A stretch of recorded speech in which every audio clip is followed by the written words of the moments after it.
For every prayer, the Prophet used to make ablution. For every prayer on the day of the conquering of Mecca, he made ablution, wiped over his socks, and prayed the prayers with one ablution.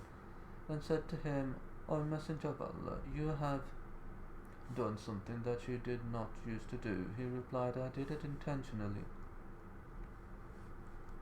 After every act of negating the ablution, this point is based on the hadith narrated by one morning the Messenger of Allah called Bilal and said, O Bilal, how is it that you were ahead of me in paradise?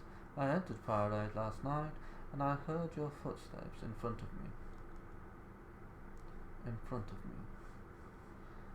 O Messenger of Allah, I do not commit a sin except that I pray 2 units rakahs of prayers, and I never pass wind or any other such act that negates ablution, except that I make ablution due to it. The Messenger of Allah then said, it is due to these 2, due to vomiting.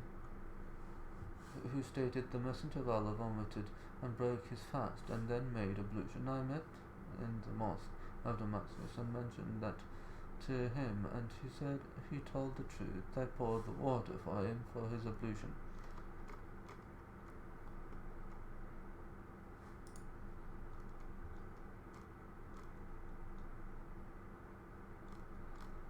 Okay, it's a bit delay. Come on.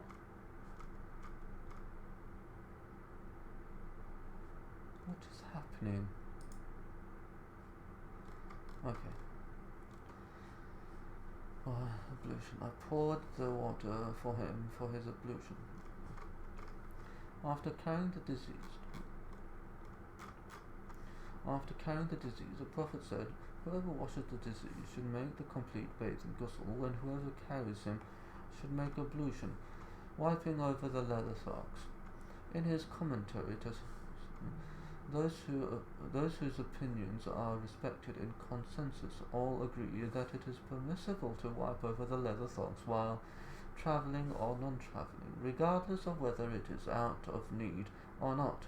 Even the woman who stays in her house or the cripple who cannot walk is allowed to do so. Only the Shiites and Kharijites reject this concept, but their opposing view need not be taken into consideration.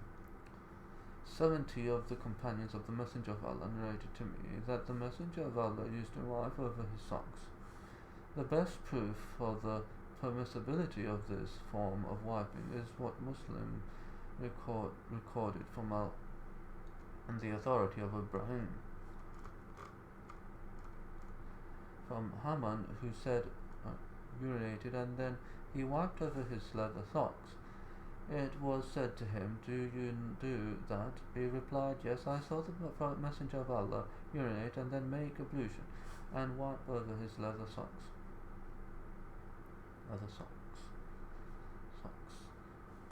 Ibrahim liked that hadith because Jarir embraced Islam after the revelation of Surah Al-Ma'idah.